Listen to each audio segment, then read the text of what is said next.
তো এইটা ছিল গতদিন রাতের ক্লিপ। যেহেতু অনেক সকালে আমি ইট কিনতে যাব, তাই রাত্রে বেলায় চলে এসেছিলাম টাকা তোলার জন্য বুথে। তো বুথ থেকে আমি 1 লাখ টাকা তুলেছি। আর সন্ধ্যা থেকে কি যে পরিমাণ শীত পড়ে এখন, সেই সাথে ঠান্ডা বাতাস তো আছে। তো যাই হোক, টাকা তুলে সোজা বাড়িতে চলে গিয়েছিলাম। ভেবেছি এবার শীতে আমার রিলেটিভসদের মধ্যে অনেককেই কমফোর্টার গিফট করব। সময় সুযোগ বুঝে আমি এক একটা করে কিন্তু অর্ডারও করছি। আর আজকের এই সুন্দর কমফোর্টার সেটটা আমি নিয়েছি মায়ের দোয়া হোম টেক্সটাইল ফেসবুক পেজ থেকে। এটা আমার ঘরের ফার্নিচারের সাথে একটু ম্যাচ হয়, তাই দেখা যাক বিছানোর পরে কেমন লাগে। এগুলো হচ্ছে 5 সিটার কমফোর্টার সেট, যেটার সাথে রয়েছে 2টা বালিশের কাভার, একটা কোল বালিশের কাভার, একটা কিং সাইজ বেডশিট, তার সাথে একটা কমফোর্টার। প্রত্যেকটা জিনিসের কোয়ালিটি ভীষণ ভালো। আর বিছানোর পরে তো দেখতেই পাচ্ছেন কতটা সুন্দর লাগছে। আমার তো লেপ কাঁথা কম্বলের থেকে এই কমফোর্টার সেট গুলোতে শুয়েই বেশি আরাম লাগে। তো আপনারাও চাইলেই সুন্দর কমফোর্টার সেটটা নিয়ে নিতে পারবেন মায়ের দোয়া হোম টেক্সটাইল ফেসবুক পেজ থেকে। তাদের পেজটা আমার ডেসক্রিপশন বক্সে মেনশন করা আছে। তো যাই হোক, সকাল 7:30টার মধ্যে আমি রেডি হয়ে বের হয়ে পড়েছি ইট কেনার উদ্দেশ্যে। আর সকালের দিকে বেশ ঠান্ডাও ছিল, সেই সাথে হালকা হালকা কুয়াশাও ছিল, আর শিশির তো পড়েছে। সত্যি বলতে পুরো শীতের সিজনটাই আমার অনেক বেশি পছন্দের। তো যাই হোক, প্রথমে আমরা চলে এসেছি অফিস রুমে। এখান থেকে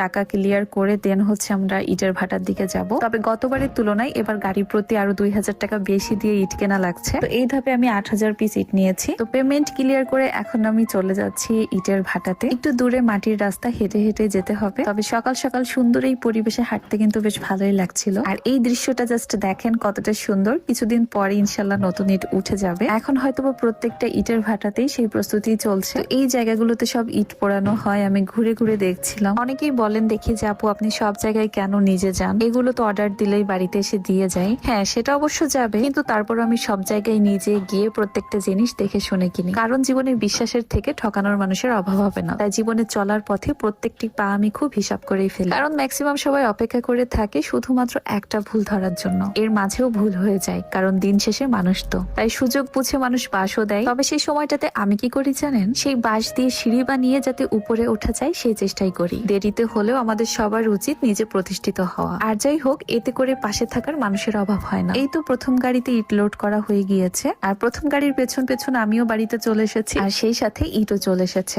তো যাই হোক, এখনকার মতো ভিডিওটা আমি এখানেই শেষ করছি। কেমন লেগেছে আজকের ভিডিওটা অবশ্যই কমেন্ট